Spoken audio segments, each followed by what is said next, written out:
microphone. Maria, I'm going to give this one to you. Is the new MRN funding an opportunity for STBs to play a greater role in the delivery of long-term investment with a regional funding allocation? I mean, the answer is clear, yes. I mean, we are really excited about the MRN. We did really welcome the government and DfT approach to establishing that tier that was clearly missing, which was, there's not a strategic road network, there's a local network, which are all both very important. But what we were missing is investment on that network of roads that were actually local roads that provide a much greater regional and inter-regional role. And so MRN and the announcement of investment in the MRN is extremely important, and from an STB perspective, is particularly important, and that's why we've been working quite closely together on this, because it gives for the first time the opportunity to start thinking about strategic planning in the long term for these very important economic routes, and they are truly economic corridors that represent the lifeline to many towns and cities in the country. So we were particularly articulate. We actually submitted for the first time. That was our official joint response together to government on, please work with us when you are thinking about defining what that major road network for England is. Our local highway authorities were particularly keen that we work together amongst ourselves, but also across the STBs. And we were also very keen that DfT saw the opportunity of MRN by empowering the regions. Tricia mentions the success of the regional funding allocation in the past. Well, we see MRN as an opportunity to do a similar kind of approach. So we would like to see government investment in the MRN, empowering us to develop, prioritize, and invest in the MRN in the long term, rather than short-term transactions again, beauty parades about which bits of the network we might want to, get some further support. So it really is important, and STBs were very vocal about this. It has to be seen as a single network.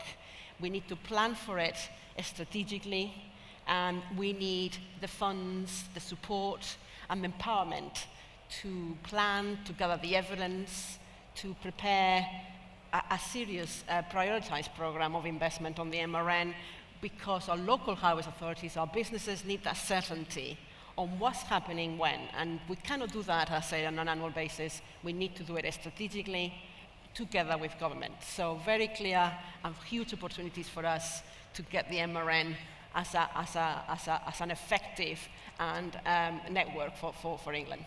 Martin wants to come on this, but I will just quickly ask Tricia for an update on the MRN. Thank you. I think this is the third year in a row that I've sat in this room and talked about the MRN. So be patient, everybody. The MRN work is going really well. I was delighted that we were able to announce a first set of 5 schemes. I think that was really important to keep the momentum going and to redemonstrate our commitment to taking action on this important tier of roads, which is not managed by Highways England and isn't very small local roads either. We're still very committed to doing that. As Maria says, it's going to be a long game, and we very much want STBs to be a really big part of it. Martin. I was just going to build on that and say that we're already, all 4 of us are starting to look towards next year's spending review, and we've already had one conversation with Tricia and her colleagues about actually one of the things that would help us all collectively with this is to have some form of indicative funding envelope within which we work, because all of us are political leaders who understand you have to make choices within the funding envelope. And we saw with the National Infrastructure Commission, who in their 30-year national investment assessment were given an indicative funding envelope by Treasury within which to take a view about how best to deliver the objectives for the country in the longer term. And I think my sort of assessment is, if we have some idea of what the indicative funding for the regions might be in terms of this kind of infrastructure, that gives us a very clear conversation to have.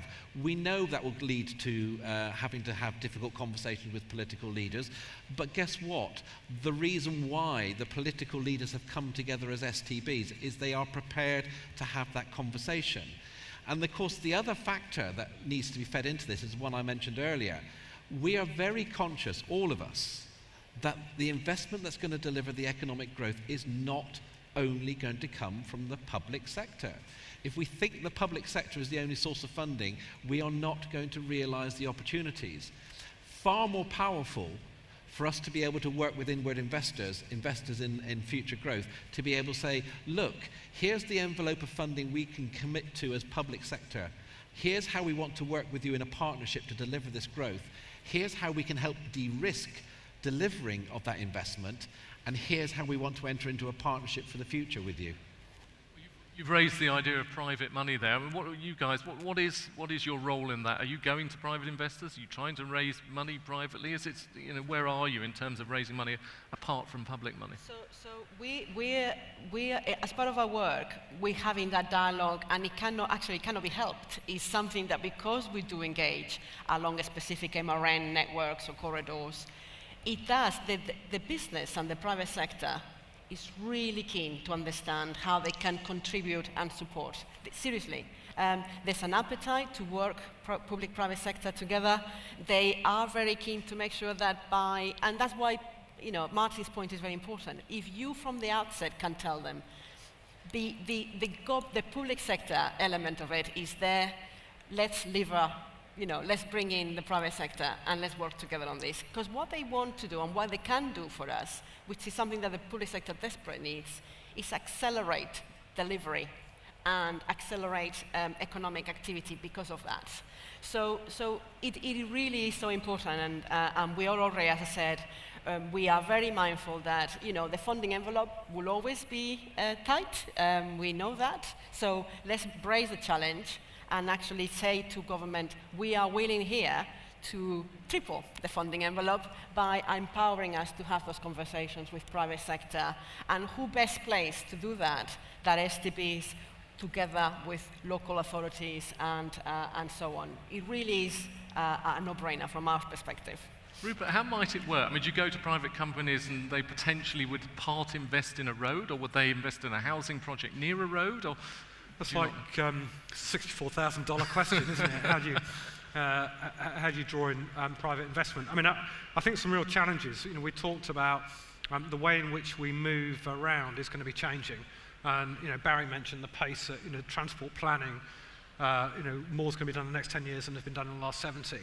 I think that presents some challenges. We need to think about, if we're asking people to in million invest, you need to fundamentally look at the way we plan. So, there's a question for not just STBs, but wider planning authorities. And as we talk about new houses, we should move away from putting 100 houses here, 200 there, 500 there, and then wondering why the infrastructure creaks.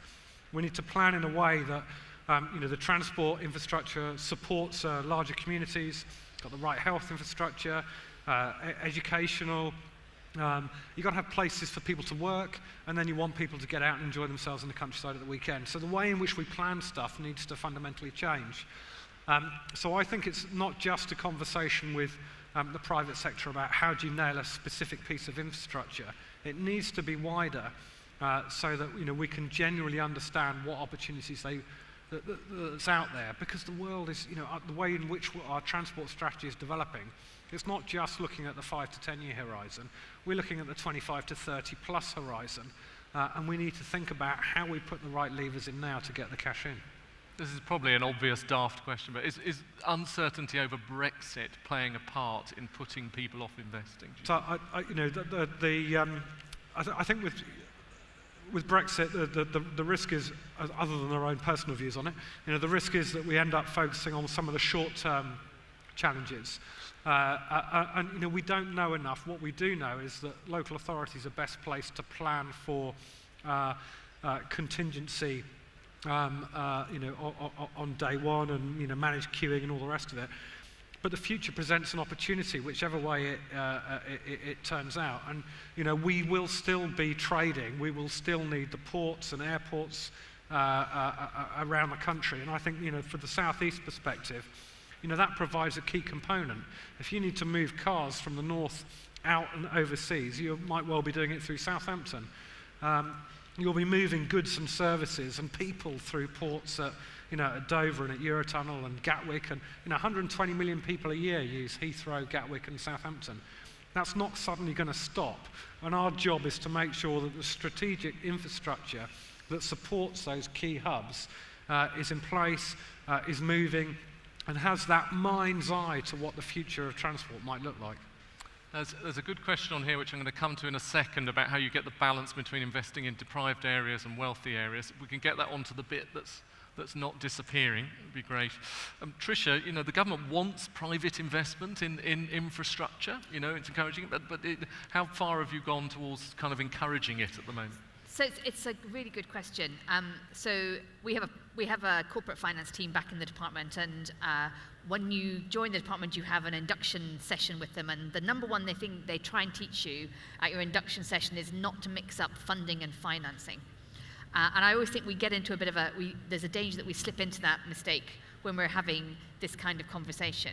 I think for the purposes of this debate, the bit that I'm really interested in is funding. So finding a way of capturing the economic value that transport infrastructure is generating and reinvesting that economic value into the infrastructure. Now it's a hard thing to pull off, and I wouldn't say we've managed to do it with huge success up until now, but in some of the regions sitting up here, there is huge suppressed demand for transport, and there is huge potential for infrastructure to generate wealth, and I think there's a collective task for us to try and bring all that together. We're talking of generating wealth. It goes nicely into this question, which, again, Anonymous is asked a lot of questions as asking, but I think it's a really good point. How do you ensure that investment is balanced between successful economic areas and areas of deprivation where the benefits may be more difficult to articulate? Barry, do you want to have a go at that one? How do you decide where to invest? In the deprived areas to build them up, or the areas that are doing very well to generate cash? And I think I would say that's probably at the heart of what we're doing, really, because in many ways the current appraisal system can often favour the areas where economic activity is most active already. And many would say this links into Brexit as well, because many of those areas that have poor transport links and feel more isolated have been more in favour of Brexit than some other better connected areas. So we want to make sure, as we do our planning in the north, that we avoid some of the mistakes of the past in some ways that's led to the very unbalanced UK economy. So actually, the UK economy is a bit like an aeroplane flying with only one engine and full power, which is the London and the South East. We think the transport connectivity coming into the north will allow that economy to be turbocharged and lead to a much more balanced UK economy. That doesn't mean we want London to go down, we want London to continue to flourish. It's really important always to say that. But as we do it in the north, we don't want to end up really sort of ensuring, what we want to avoid actually is that out of balance activity in the north. So therefore, when we're looking at our plans, when we're looking at things like the Cumbrian coastline, which is a railway line run down the Cumbrian coast, it needs to be looked at in a particular way rather than just simply, is this simply around number of passengers? It's about connecting communities. And therefore, when we do the appraisal for that, we need to make sure the wider context is taken into account rather than just simply the pure economic evaluation. Otherwise, the prioritization would always go to the areas where economic activity is most active already. So it's getting that balance between reinforcing economic activity, but also, and our leaders in the north are very clear in this, it's about inclusive growth. And if you want inclusive growth, you have to look more broadly than just pure economic activity, but not neglect economic activity either. Now, Rupert and Maria, you both want to come in on this. So Rupert, do you want to? I think, I suppose let's use the word rebalancing. I think, if the economy is going to be rebalanced, it needs to be a win-win, not a win-lose. Because we collectively benefit from each other's interventions, and I think that's important not to lose track of that. The bit about areas of deprivation is an interesting one because, of course, an area might not be deprived because of its transport infrastructure. It might be other reasons, and I think it's important to recognise there are undoubtedly other bodies that are better placed to support improving life choices and opportunity within some of our deprived areas. So, for example, opportunities for education, levels of attainment, things like that might provide the boost for communities to break a cycle of worklessness, if you like. The ability to work with the private sector to help inwardly invest in areas, may help support growth within that area. So, the STBs have a really important role to play, and I can think of a number of coastal communities where they suffer from quite high levels of deprivation, where for sure strategic transport interventions would change their lot. Mindful of Trisha's point, the Field of Dreams, build it and they will come. But we know that there are some areas where that inward investment will be generated if we've got the right strategic investment. But it isn't always, transport infrastructure isn't always the thing that's going to sort out some of our more deprived communities. It might be part of the solution. Maria. To be honest, that was exactly the point I was making. Some deprived communities in the Midlands are the most well-connected communities, so we need to look at it in a different way. Some are deprived because they don't have any connectivity. Now, that almost links to the debate about rural and urban as well. There's a lot of talks about empowering cities, supporting cities. We in Midlands Connect are very mindful of the urban-rural interface, and particularly from a transport perspective, when you look at strategic planning and strategic transport like we do, you need to also provide that interaction between urban and rural, as well as deprived communities and flourishing communities. So I think, if anything, the STBs, by providing that cross-connectivity, a wider connectivity, will be helping both the deprived and the rural-urban dilemma, I think. Martin. I think for me, one of the things that this really brings into sharp focus is the importance of making sure we have the right tools for what we're trying to achieve.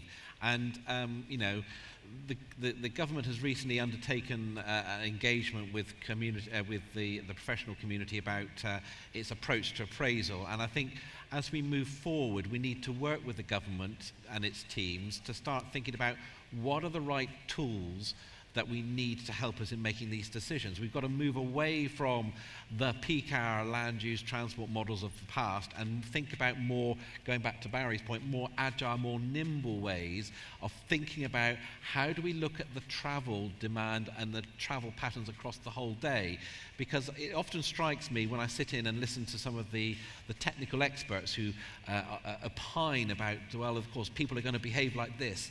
And I just sit there and think about, well, when they're day-to-day lives, they probably do something far more complicated and variable, because day-to-day life is more complex than simply getting from your home to your place of work. And there's a whole raft of activity there. And if we're thinking about providing, or what I might say, connecting people and places with opportunities and services, the tools that we're using to assess the needs and how we're going to make the investment need to be fit for purpose. So the tools we have for looking at a detailed project may not be, I would argue, won't be the same tools we need when we're looking at strategic choices. Just quickly, has anyone got a question from yes, at the front here, just before?